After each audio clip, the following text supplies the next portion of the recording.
ഈശോയിൽ സ്നേഹമുള്ളവരെ, കത്തോലിക്ക സഭ പുതുവർഷം ആരംഭിക്കുകയാണ്. ആഗമനകാലത്തിന്റെ 1-ാം ഞായറോടുകൂടെ ആരാധനാക്രമത്തിന്റെ പുതുവർഷം ആരംഭിക്കുമ്പോൾ ഈ ആഗമന കാലത്തിൽ ഈ ഒരുക്കം, ഒരു ബ്രേക്ക് എടുത്തുകൊണ്ട് ഒരുങ്ങാനായി ദൈവം തരുന്ന ഒരവസരമായിട്ട് ഞാൻ കാണുകയാണ്. ആഗമനം എന്നാൽ നമുക്കറിയാം, 2 ആഗമനങ്ങൾ നാം നമ്മുടെ വിശ്വാസത്തിൽ ഓർമ്മിക്കുന്നു. ഒന്ന്, മനുഷ്യനായി അവതരിച്ച കർത്താവായ യേശു ക്രിസ്തുവിന്റെ അനുസ്മരണം, ക്രിസ്തുമസ്, യേശു ജനിച്ചതിന്റെ, മനുഷ്യനായി ജനിച്ചതിന്റെ ആഗമനം. 2ാമത്തെ ആഗമനം, കർത്താവായ യേശു വീണ്ടും വരുന്ന ആ പ്രതീക്ഷയിലായിരുന്നു കൊണ്ട് നാം അവന്റെ വരവിനായി കാത്തിരിക്കുന്ന ഒരു കാലഘട്ടം. സവിശേഷമായി എൻ്റെ ജീവിതത്തിൽ ഞാൻ നോക്കിക്കാണുന്ന ഏറ്റവും വലിയ പ്രാർത്ഥന പരിശുദ്ധ ബലിയർപ്പണത്തിന് ശേഷം നന്മ നിറഞ്ഞ മറിയമേ എന്ന പ്രാർത്ഥനയാണ്. നന്മ നിറഞ്ഞ മറിയമേ പ്രാർത്ഥനയുടെ 2ാം ഭാഗം, പരിശുദ്ധ മറിയമേ തമ്പുരാന്റെ അമ്മേ, പാപികളായ ഞങ്ങൾക്ക് വേണ്ടി ഇപ്പോഴും ഞങ്ങളുടെ മരണസമയത്തും തമ്പുരാനോട് അപേക്ഷിച്ചു കൊള്ളണമേ. ഇപ്പോൾ എനിക്ക് ഓർമ്മയുണ്ട്, ബോധമുണ്ട് ഞാൻ ഇവിടെ ആയിരിക്കുന്ന സ്ഥലത്തെക്കുറിച്ച്. എൻ്റെ മരണസമയത്തും എന്ന് പറഞ്ഞാൽ അടുത്ത നിമിഷം ഏതാണെന്ന് എനിക്ക് ഓർമ്മയില്ല.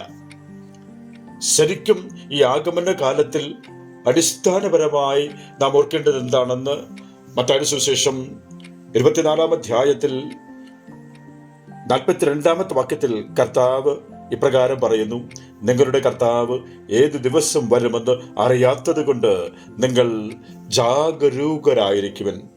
44, അതിനാൽ നിങ്ങളും തയ്യാറായിരിക്കണം. നിങ്ങൾ പ്രതീക്ഷിക്കാത്ത മണിക്കൂറിലായിരിക്കും മനുഷ്യപുത്രൻ വരിക. അറിയില്ല എന്നെ കൊണ്ടുപോകാനായി മനുഷ്യപുത്രൻ എപ്പോഴാണ് വരികയെന്ന്. അങ്ങനെ സദാ ജാഗരൂകരായിരിക്കാനായി ഒരു ബ്രേക്ക്, നമ്മെ തന്നെ, നമ്മുടെ ജീവിതത്തെ തന്നെ റിഫ്രഷ് ചെയ്ത്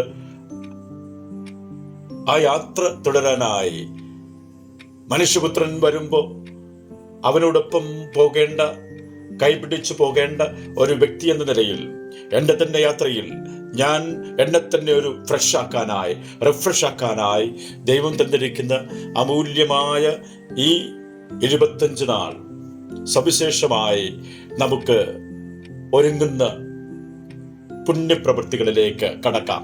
എൻ്റെ മനസ്സിൽ ഞാൻ ഒരു 3 കാര്യങ്ങൾ ചിന്തിക്കുകയാണ്. ഇന്നു മുതൽ 30-ാം തീയതി മുതൽ ഞാൻ എല്ലാ ദിവസവും 25 മിനിറ്റ് വെച്ച്, 25 നാൾ ഒരുക്കം എന്നാണല്ലോ പറയുന്നത്, 25 മിനിറ്റ് വെച്ച് ഞാൻ ദൈവവചനം ധ്യാനിക്കും. ഈ ധ്യാനത്തിലൂടെ കടന്നു പോകുന്ന സമയത്ത് ഈ ധ്യാനത്തിന് എന്നെ സഹായിക്കാനായി ഒരു നിമിഷം പോലും ഒഴിവാക്കാൻ സാധിക്കാത്ത ഒരു വസ്തു ഞാൻ ആ 25 മിനിറ്റത്തേക്ക് സ്വിച്ച് ഓഫ് ചെയ്ത് വയ്ക്കുന്നു.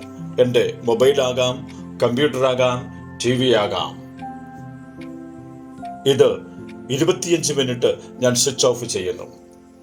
അതിൽ തുടർന്ന് വചനധ്യാനത്തിലൂടെ എനിക്ക് ലഭിക്കുന്ന ഒരു ഉൾക്കാഴ്ചയുടെ അടിസ്ഥാനത്തിൽ ഞാൻ ഒരു സുഹൃത ജപം എൻ്റെ മനസ്സിൽ രൂപപ്പെടുത്തുകയും പരിശുദ്ധാത്മാവിന്റെ ചൈതന്യത്താൽ രൂപപ്പെട്ട ആ സുഹൃത ജപം 25 പ്രാവശ്യം പ്രാർത്ഥിച്ചുകൊണ്ട് ഞാൻ ആ ദിവസത്തെ എൻ്റെ 25 നോമ്പ് എന്ന രീതിയിലുള്ള കർമ്മം പൂർത്തീകരിക്കുന്നു.